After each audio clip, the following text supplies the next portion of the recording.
Breakthrough awaits when we ask with brave curiosity what Adam's ambition builds. Bemoan the chaotic, distorted encores from the first guys that got to go up to God and give him high fives and hugs and have his familial favor generously given to them, getting high on the idea that they were too important for him to hold out on them. They had to be informed of each instance in any existence that even had a hope of happening. I imagine the initial humans as eon jumpers, in and out of incompatible itineraries for humanity, Steins Gate times infinity. I imagine them having to have all intelligence and having the intellect to invent the instrument that would hand it over. Or how about if the initial instructions were, have no interest in that Einstein-Rosen bridge, that their guardian angels were having a grand old time going in and out of habitually? How about the initial inveiglement from an inhabitant of that inscrutable heaven was, go on through. Why the hell not? I'm still here, and I've got to hand it to you. You humans are geniuses indeed. Haven't you imagined what will happen? You've been given a hearty intellect, and it's jealousy-inducing. Is your judgment not infallible? If not for yourself, how about go through so you can help generate the findings from generations in the future faster than if you had to figure each fragment out? Of course, you would figure it out. You're God's handiwork, after all. But you have to grant it that it would be far easier to find out by getting a head start. The idea would have been intriguing indeed. A hasty glimpse into the next generation to hold grandchildren, maybe great-grandchildren. How would a human who had grown old without ever growing up have any indication as to how to handle, groom, feed, encourage, or direct a child and how to become an adult when they weren't able to be a kid themselves? A baby would be coming. Perhaps the bump was already beginning to confuse a desperate daddy who couldn't describe a cradle, but was aware that a bed of compost wouldn't be satisfactory. He would have already built something comfier for both of them, but their bed, too, wouldn't be big enough for 3. It couldn't have to be too much bigger, he supposed. Surely the kid would start short, and by the time the bed wasn't big enough, the babe to be able to build his own. Adam and his bride may have attempted to ask, but could they have been a bit befuddled at the answers? What if, instead of asking again, they assumed that Abba wouldn't allow them to be at all active in the newbie's continuation because of the concept of becoming an adult? About the babe-to-be, all anyone could describe, or they could comprehend, was that it'd be all right. Maybe their boy would be born capable. Before being aware of a bulging belly, the couple could have conversed about the day Eve would be forced to give half of an intestine, or a joint, or a hyperactive imagination incapable of illustrating the head-scratcher of germination could fairly easily fall into a guinea pig hole if intending to just keep listing more new options until one appeared plausible. Perhaps the quiet, respectful seraph that said that if they were ever ready to skip the tutorial, they could take a sneak peek at the plans and they'd return by supper was right. Prompted each reveille by his passing and questioning regard, they purported to pay him no mind, and instead obey only the mysterious list the Lord had made up for them. But making little mention of it, they'd notice each other acknowledging the light-like marvel each morning, his little lean monitoring for their nod. They also noticed that they were often newly on edge, making known a mounting annoyance with the more obscure orders. But there was not much to it. They weren't losing many needed hours of peaceful shut-eye over some silly scuffles. The other'd recover soon enough. This slow slide into disregard proved counterproductive in other regards. The plan originally was that they prepare a place to raise prepubescents, but without realizing it, they had replaced the part of them being parents with a frenetic picture of organizing potlucks as part of their role, perfectly obliging but objective neighbors. So of course the ordinances proposed for parents appeared to be overkill. Occasionally their proclivity towards pestilence would pin the other with not nice name-calling, especially as it occurred to one of them that they were going overboard. As soon as the other would observe the protestation as obvious, the original pessimist would reconsider, if perhaps, but only for a nanosecond. As the original occupiers of the place, they'd of course offer some pointers, but these people would perceive the rules of the realm just as they did. They'd be required to pursue an occupation. They'd be offered a narrative map of the layout of the land, but nothing more. As they learned to mislike the newcomers' neediness even before they materialized, moseying with the Lord little by little became more of a means to learn the most recent new objective to be overwhelmed by than a prized one-on-one period. Their own new meanness was noticeable to most, including themselves. As the Lord wouldn't let up on the message to intentionally look away from the mysterious limbo land that the angels made off to daily, and to let him know if Lucifer came close, the calculation that the Lord wanted them to make, that if they listened, they'd be more like they were earlier, was categorically clear. But they couldn't see any discernible connection between a couple of bad days and a couple of seconds of staring at the stars behind the crossing, curious if they were the same as the balls shining above. As for the angel they admired, after he was booted out of the inner circle, he was demoted to disgusting duties deep in the other sphere, or so he described. Chastising someone for something that went down eons earlier, from the early morning daylight of a calm sanctuary, seemed so cruel. If they both apologized, it'd be over, and they could be allies again. The assertions appeared arbitrary, and besides, a conferred degree as a chief of staff was nothing to scoff at, even if he had been discharged. If his clearance had to be changed, couldn't a less disgraceful duty be chosen? Besides, they couldn't comprehend what was so dangerous about a servant requesting a raise. So he switched things up slightly and didn't stay completely convinced that the boss should be solely in charge. So, some simple delegation couldn't have dealt efficiently and fairly with everyone? And now he had been fired from that field that was so far beneath him, and they were at fault. Evidently finding enjoyment in friendly faces was such a grave offense that his hearing had a gazillion and a half indictments, each held elsewhere in that incognizable hemisphere past the gates. They hoped it would go well for him. They genuinely had a hard time imagining what horrible grievance God had against the guy. A gazillion and a half incriminations? How? He was gentle, gentlemanly, happy despite the handcuffs.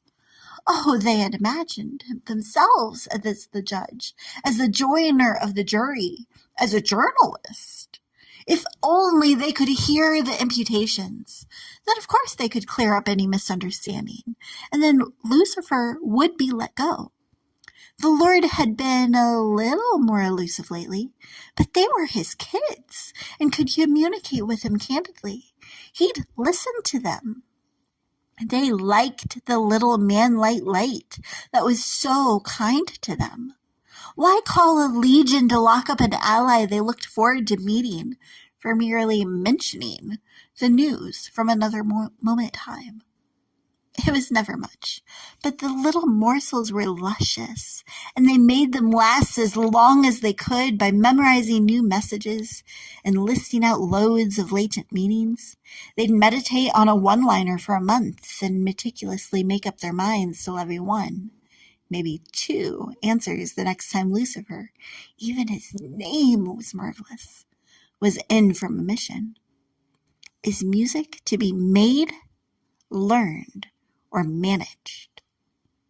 The Lord couldn't leave it be, though, constantly complaining that they couldn't listen to even a little bit without being corrupted, whatever that meant.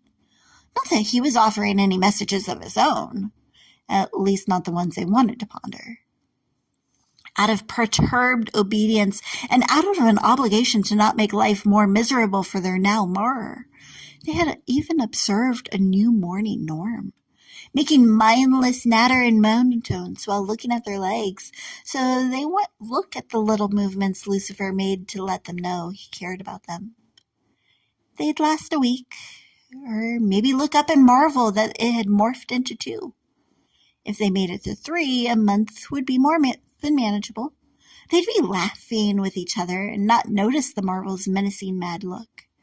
If they did look up, his mouth would morph into a moy, a little lonely, "Why did you leave me for so long?" type look, and a little laceration no longer mended would remind them that they were missing out. The longer they went without looking, though, the less misgivings they had about the Lord's lavish love, and the more they lived and loved likewise, making multifunctional masterpieces, and the more looking forward to having more mortals to live with.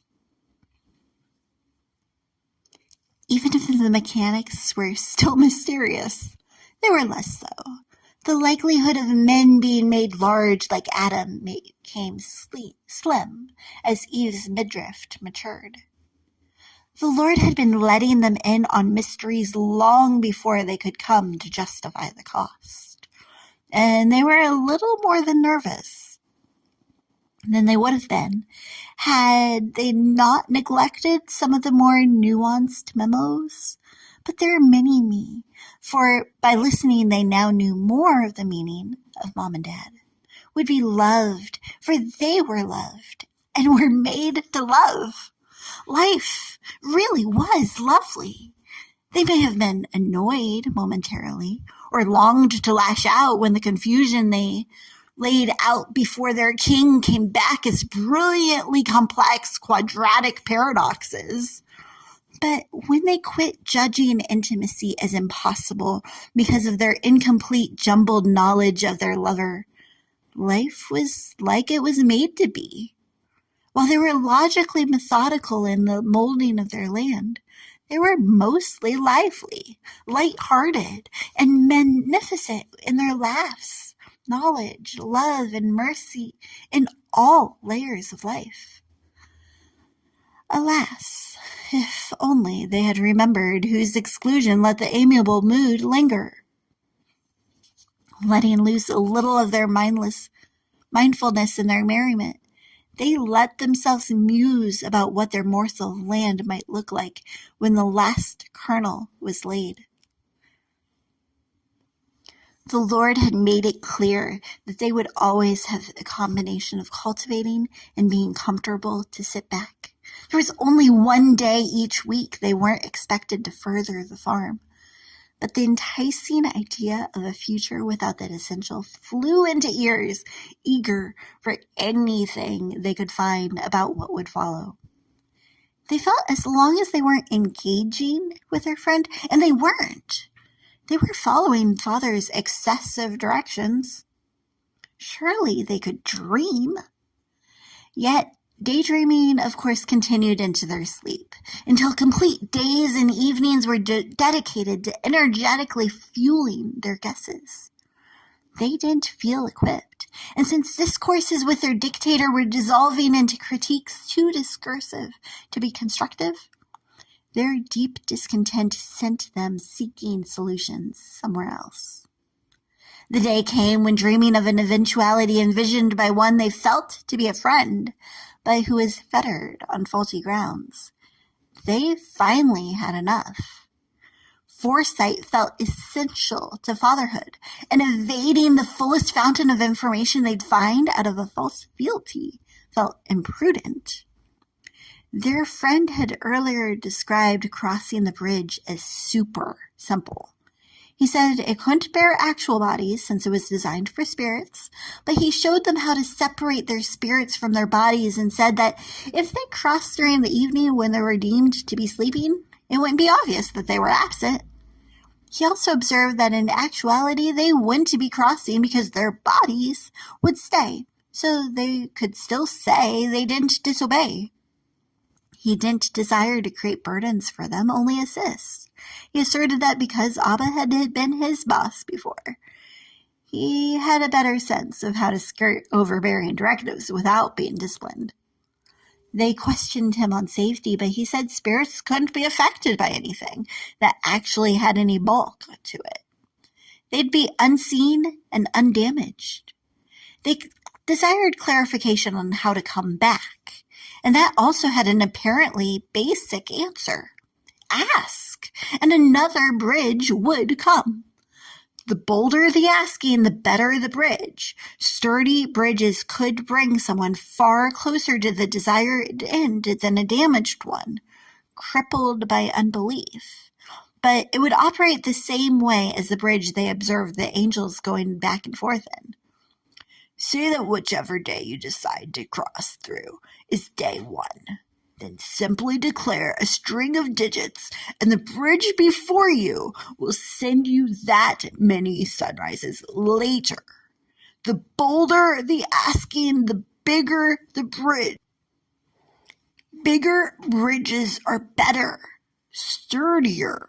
They'll send you directly to your desired destination in the eventual future. Or, to come back, simply slap a dash before the same sequence for the counterpart of the same distance. To come back slowly, choose smaller digits, still with a dash, so that there's a chance for some sightseeing instead of skipping some key stuff. If said with a strong enough voice, there shouldn't be any distortion. But be careful, since it can't comprehend stuttering.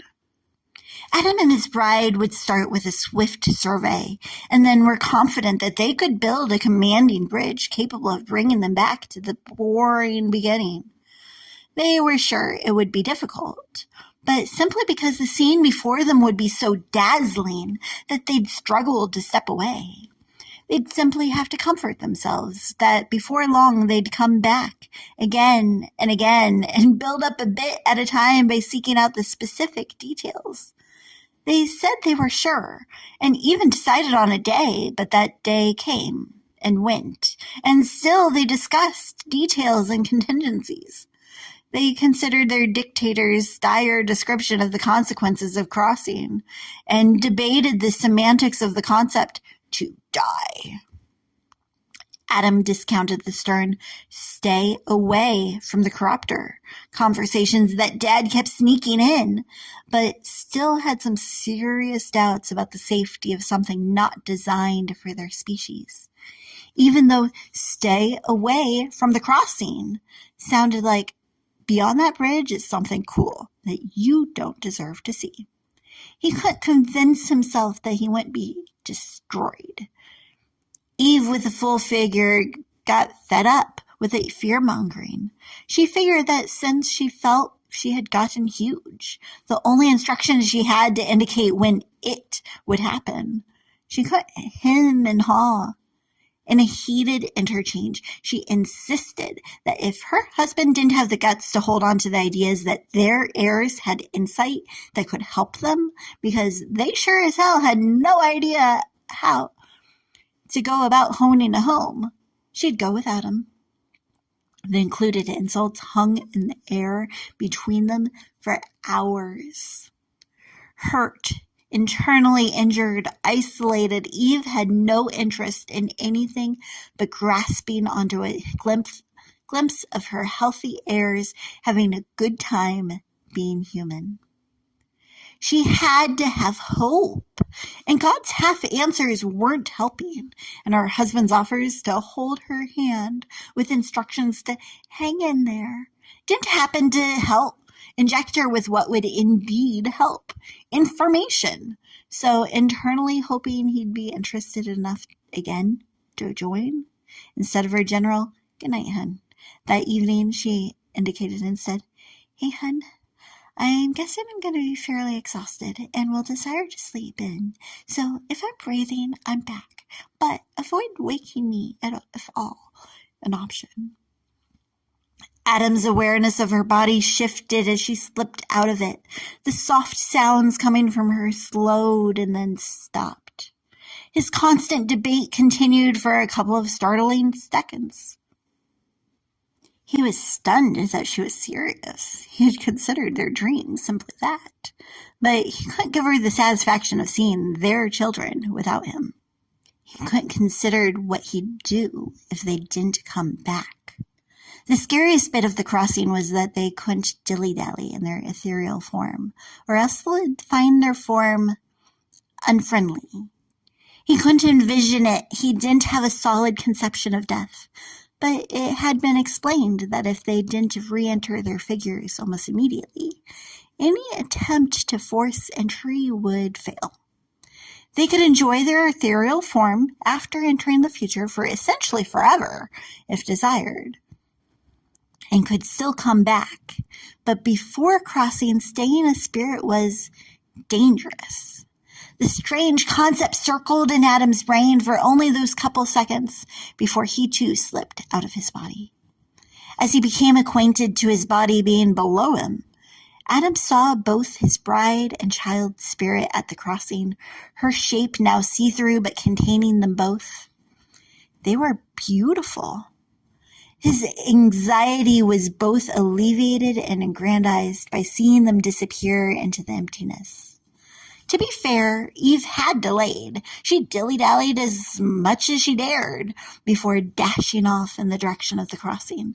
But she also considered the dire expression on their friend's face when he explained that immediately upon exiting, they didn't have much of a choice if they wanted to keep their body and baby.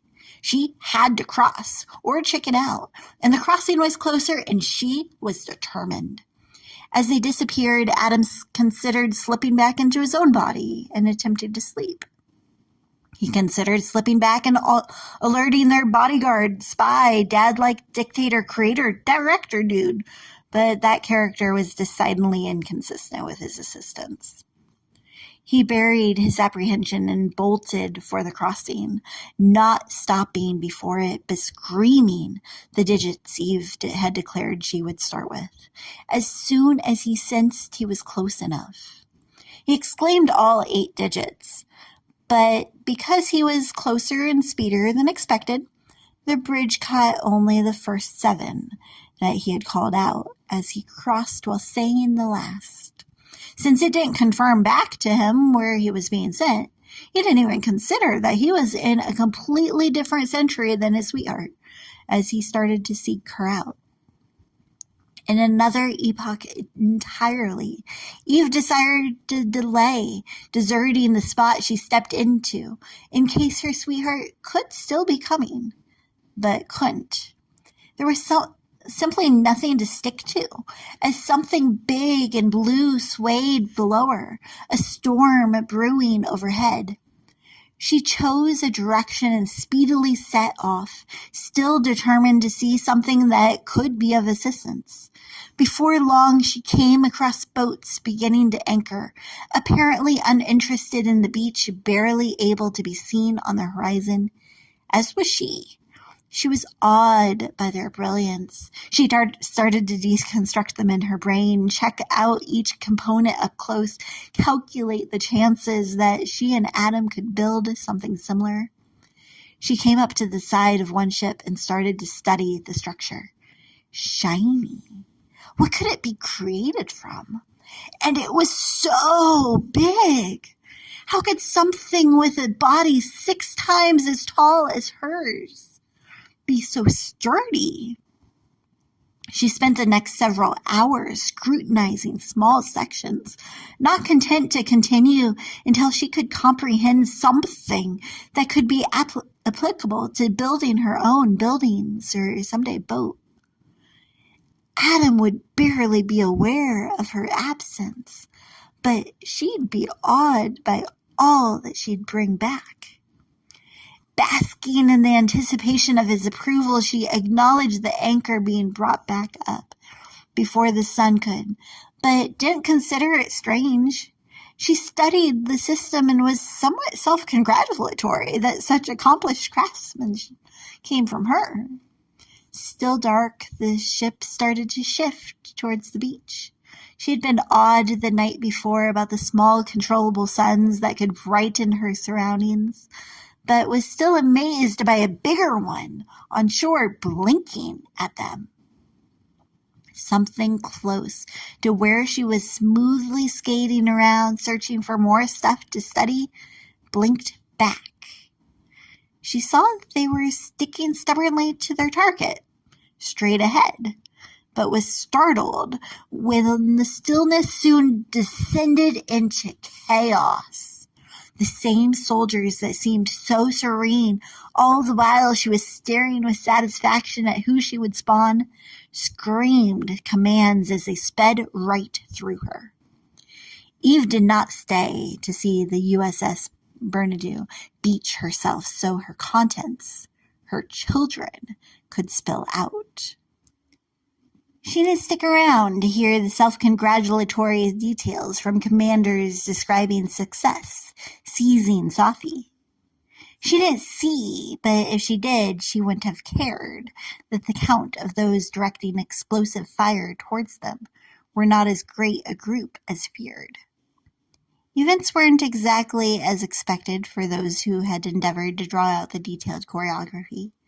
They and those on their sister ship, the Cole, were supposed to call the shots as to when the chaos would start. But their surprise at being shot at was small compared to someone who didn't comprehend that a country was deciding to enter a fairly global fight against an even greater foe.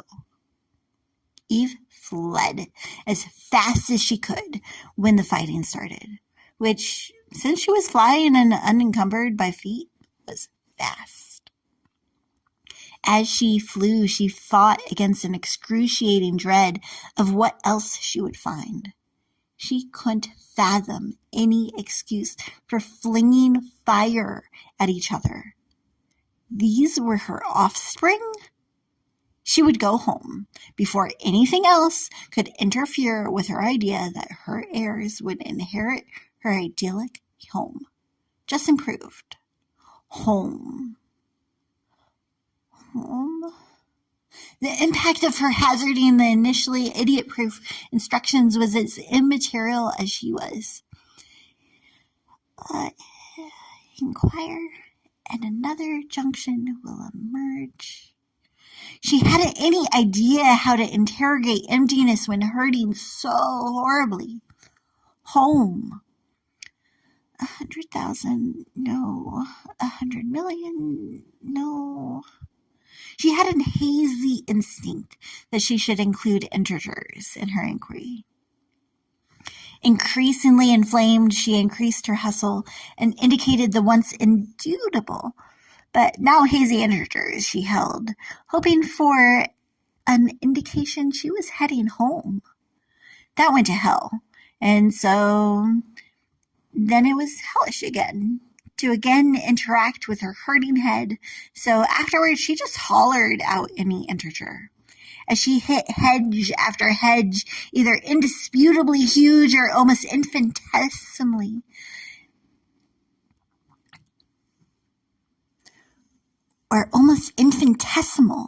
inconsistencies would indicate that she had gained entry into a different era. Or was it a different Earth?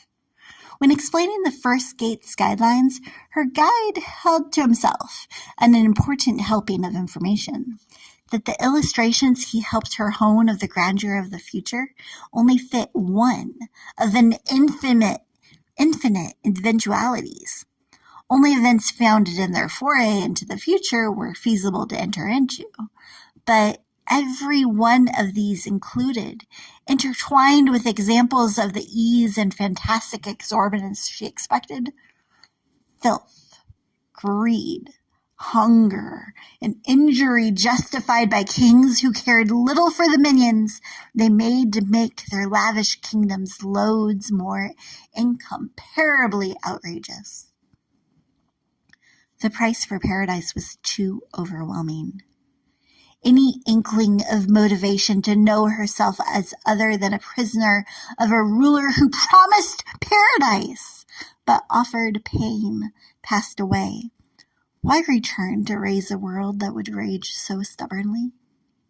She thought of staying stranded, and should have seen that if that was a real possibility, the rest could also be prevented. But she was too sickened by what she saw to think of almost anything else. The second thing that she had repeated was that to be stuck a spirit, able to see but not stop the stream of tormenting sights, would be torture. She had to return so that she could stop for real, as in her paralyzed opinion. That was the only path to really stop the wreck that would be the world. That thought was slowly relegating itself to a priority position. Her panicked pronouncing of negative numbers mounted as a meant to be less than a minute long quick count of where to land continued to make her notice much, much more than she had meant to about how mean her not at all little ones could be. Maybe it doesn't seem like much to be able to manage to make a list that'll match one made earlier, but keep in mind that her mode of entry into another moment was moody and impatient. Of course, she needed to remember the initial order in order to return. She said negative 31,390,155 instead of negative 31,930,155. But the lousy linkage went to listen to little commands made at a low volume. Long Chronicle Little, it was many, many, many, many, many moons before she made it back to her now. Little Chronology, a little longer.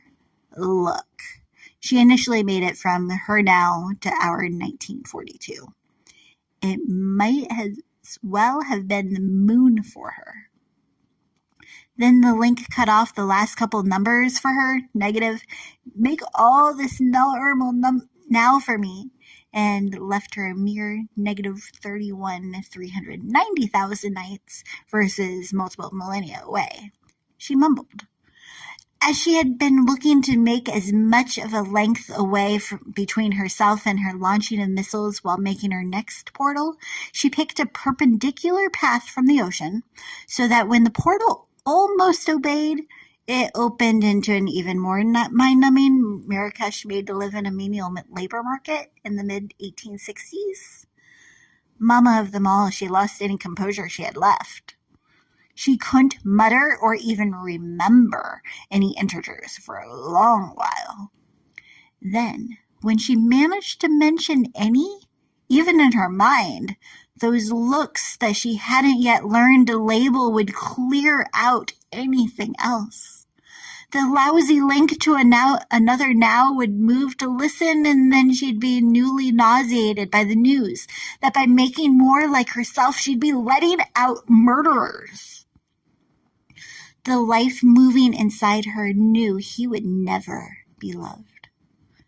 Little by little, Eve made her move back to the original option, the promised paradise, although she would never observe it as such. Adam, on the other hand, was overwhelmed in the opposite progression and was overjoyed at the possibilities that he'd pursue upon returning. After some time searching, he realized Eve was nowhere to be seen, so that last sorta before, sorta after digit must have been cut off. He considered calling another bridge and skipping straight to where Eve and his boy would be, but since he was determined to examine everything, including in other eras, she wouldn't be fiddling her thumbs either. She'd have found inventions and would already be attempting to follow them back to their foundations. She, too, could easily decide to come back to the start with a simple calculation. So he decided they could compare their drafts of which inventions to implement first, once they got home. He got a glimpse of fatherhood. The fathers he examined disciplined with smacking and belittling, but they were in control, and they saw to it that it stayed that way. He could see the sanity in that. He was thrilled when he stumbled upon all sorts of stuff that could assist him in his regular tasks. Alongside the sons being taught to turn something into something else, he studied the steps. He was also relieved that he couldn't receive some of those spankings, but they didn't cause concern. Clearly, that's simply how it was done. Someone had transformed some of those untrustworthy silicate stones into something sturdy enough to shift into types of tools he hadn't seen. That alone would save him an insurmountable amount of time. Starry-eyed, he thirsted for more. Unsuspectingly, he skipped the relatively short 2,000 years till Toba's tantrum, and any sign of the 650 miles of vaporized rock that spewed across Sumatra, threatening the survival of our species, was also skipped. He trusted his senses to remember the sequences, so he went on a series of sightseeing trips into various time periods. But he'd simply stay long enough to see something shiny. After his superbly stunning discovery, he'd trek somewhere else. He saw thousands on the scaffolding of superstructures and strange shapes and thought, such teamwork. He'd be somewhere else before seeing any taskmasters shove a slave after slapping a rope upon their already scarred side. Like someone being served in a drive-thru for the first time and assuming that the transaction was structured around a relationship. Such a sweet tribe to suspect that we'd be arrived starving. Adam saw, but he didn't see. He saw that he was receiving insight into significant strides like someone may see they're receiving food out of a window. But he didn't see the transactions, the silent ritual of taking out a small, thin sheet of plastic and placing it into the sliding tray. Any soreness from someone stepping on many someone else's for the sake of something that could satisfy them, while others suffer, was lost on him. Do you remember the researcher who asked their unsuspecting subjects to study 6 people tossing something to each other? 3 were in shirts that reflected the room's white walls, and 3 wore the same shirt shade as the strange sight that strolled in among them. Spoiler alert, the subjects were split in 2 as to whether they saw anything strange. I rewatched it seconds ago and yes, saw the entire scene, but I remember being surprised when I saw it the second time years ago. There seems to be no rational reason why someone can say they didn't see a 6-foot-tall simian stroll through, and yet there I was stunned that this ubiquitous and volatile walker even waits for a wink to release a war cry. The unexpected isn't examined. The experimenters discovered roughly half of those who watched the video weren't aware of what they really witnessed. Eve really witnessed the war cries that weren't experiments. As the years rewinded, her wisdom grew, yet the weight of the way it was won was awful. Adam was restless, stubborn, thirsty for even more terrific sights, and eventually only went back because he wanted to begin work. It wasn't worth having all that knowledge without the wherewithal to experience the exquisiteness. When both eventually returned, Adam wouldn't allow his wife to relay what she went through. He was beyond ambitious. He had been in scenes where the saner spouse was in control, so he saw her distress at small choices counterproductive. Because he came before her, and because those that came after seemed to abide by the same belief, and see what they could do when not constantly discouraged by someone who'd rather they stay in the Stone Ages, Adam believed he was better than her, instead of her being the culmination of creation. He came after animals, and they weren't better. But he still became angry when any and all went bow to his blueprints. He cared for her, but it was clear that he was convinced that she was crazy. He constantly dismissed her side, and as the children came, he couldn't believe that some believed her and would keep their children away from him, while coming to her with questions. When she described the chaos on the boat, he said that he too had seen a display of fireworks, and they were all exaggerating the impact. When she explained that if they encouraged favoritism and didn't discipline, and she was adamant that this was different than smacking, their children for early displays of even the intent to fight, their children for their darlings would one day kill and sell each other. He decided that if it came to be, she'd be to blame, because they couldn't consider it without her coaxing. He discouraged and exited any discussion that he couldn't bend to his box of all is always awesome. When he bent a bit and agreed that maybe she saw a couple things he didn't, he still blamed her, saying she crossed first. This could be, but I'm not convinced that was the starting sin, the spark that set off a cycle of continually missing the bullseye of what the Creator actually had in store for us. They didn't even see the bridge until Lucifer convinced them that by not crossing they were staying stuck. No, the bad began when they both crossed a second divider, the one supposed to keep them out of earshot of their friend. They had felt that he was free until after they engaged in discussion with him, since they couldn't see his chains before. But like the stranger in the basketball challenge, they were there. They only saw them because they started to care that he not be blamed for anything at all. When they originally asked why they couldn't communicate with the angel they admired but couldn't be close to, they were advised that he was too bitter at that second to be able to be anything but cruel to them, and that they weren't secure or strong enough themselves to be counselors. They, of course, accepted that as a challenge and sought to befriend him. That was the crossroad where they started to stray. They saw themselves as incapable of being corrupted despite Dad saying otherwise.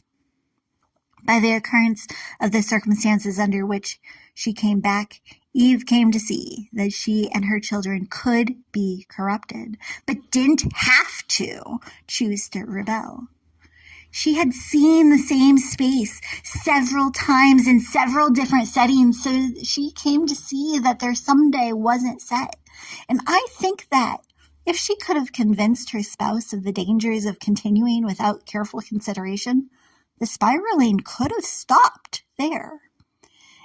As with the days before they became spirits, but after they became argumentative because they were struggling with doubt, they would have struggled for sure. But if they continued to come back to their creator versus dictator, as they had come to describe him, with their doubt, it could have actually brought them closer to both Abba and their beloved. Alas, Adam's rebellion continued and spiraled after coming back, and we have seen the rest of that self-fulfilling prophecy. Cain, struggling with anoxic brain damage due to those seconds without breathing, was especially susceptible to his dad's diatribes. With everything exhibited as a competition, Cain couldn't keep up with his brothers. He was constantly being criticized for slurring his speech. He'd cry without comprehending what could be bothering him, but his pre-born soul had simply consumed so much without any context. He couldn't describe the experiences as Eve did, but he could sense that he was different. Her extreme distress during those initial decades of searching for the door affected everything he did, said, and believed. But again, I'm convinced that he could have surpassed it all if Adam hadn't belittled him for being a baby several times a day. He had escaped to be with Eve, and his father would come find them, only to explain that if that, insert explicative here, was indeed the cause of his so-called disability, why should he ever forgive her? Yet, even if he couldn't explain even a bit of what he felt without extreme difficulty, Cain could sense that Eve was safe, and he would strive to be like her instead.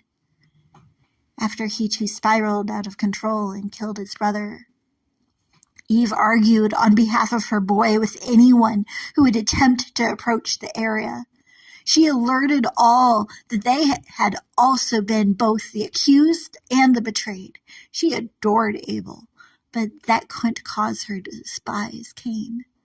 Instead, she cried for them both and increased her constant call to come back to the Creator, convinced that what had been before didn't have to be the same as what was to come. She's been belittled, blamed, and accused of all sorts of crimes that could have been avoided had her advice been adhered to. But throughout the centuries, a strong, steady remnant of her kids have been keeping up the call that came straight from her Creator over the course of her centuries of counseling. Beloved, come. Don't choose to blame Adam for being too convincing. Don't choose to believe that you are not chosen to dive deeper into my everlasting finished goodness. Have you not heard that I hold in my heart a gift for you to find? Give me your hopes and grief. Finish what you've evoked, but don't be afraid of expressing desire for a clearer set of instructions. They are yours, but you do not yet speak the same tongue as that in which they were inscribed. Sit with me as I teach it to you. It will be tough and slow, but stay steady in the course. Your civilization is convinced that they can cultivate the communities I created them to crave without my dynamic drawings of what could be. But do not be discouraged at the supposed celerity of their systems in bringing about counterproductive changes. Do not doubt that I can bring them back into alignment with all that you were created to be. I can and will bring you back again and again. You and your children will be challenged because you crossed the confines that could have kept you safe from the accuser, because you communicated with a dragon, the seraph you saw as someone to confide in. The to-be serpent slid sneaky half-truths into the sentences he spun for you, and even as he did so, you saw that he was doing so, and yet you still decided he was safer than I. You stated what you knew to be true, that I told you to stop, before relishing the savoring taste of stubbornness and refusing to relinquish the privilege to own your own outcome. And out of that progresses pain, that, although you've owned up to your part in that progress, will not pass overnight. It will pass, though. Be patient and persistent as you re-establish my plans. You perceived my orders as overbearing, but you have now observed their purpose. You found the potential reality they were put in place to prevent. The positions you will be placed in will attempt to overwhelm you. The overall plan, the responsibility of saving, will still be mine. But you will have more responsibility to represent me than you were supposed to, because, sweetheart, your spirit wasn't supposed to ever be separated from your body. Both were to see and commune with me without disturbance, but because of a separation, it will be as if you had all stared into the sun. That spiritual sight will no longer be the reality for most of those around you. Remember that you only see me because your spirit remembers mine. Theirs won't, but you can show them. The reality pains me, but I cannot be as present as I once was, because I cannot be known by those who cannot observe me. You once observed the processes of the realm of spirits regularly, But they will not remember the rituals you watched regularly, the spirits being sent through time to set up places of refuge. Remember how their army swelled when you became determined to befriend my enemy? Even if you did not see, you couldn't. I saw that your spirit had started to despise mine. So in every embryonic future, I've got my guards to help guide you back home. I've implanted my hopes and goals into all of you fervently, but unless I endlessly and earnestly equip you to follow through, you'll falter and fail to fulfill my ends, a fulfilling existence for not just you, but for every one of my heirs. Yes, you will fail, not of enmity, but despite every effort to be faithful. But I will forgive you. You will groan, but I will help you. I'll interpret your insolence as hunger and not greed. Forgive, as I have forgiven you. Explain to your descendants that even though they will be diverted from the course over the course of decades, even though they'll force fake grins while hiding hatred inside, even though they'll be humbled again and again by just how far they'll have fallen, I will be good to them. I will be a friend to the friendless. I will be a friend to you. Eve found a friend in God and would faithfully expose anyone who wanted to be friends without the foundation of God-given, grieving-induced humility. Not to humiliate them, but because she wanted them to have honest intimacy with the one who could heal them as he had her. From generation to generation, her foundation is bearing fruit as more are exposed to unearned favor that gives their hurting and grieving friends an example of how to endeavor to encounter a faith that can face expected disputes and not crumble, so that they too could discover for themselves evidence of a divinity calling out that someday better would come, even if they dismiss the clueless blueprints of a self-assured Adam.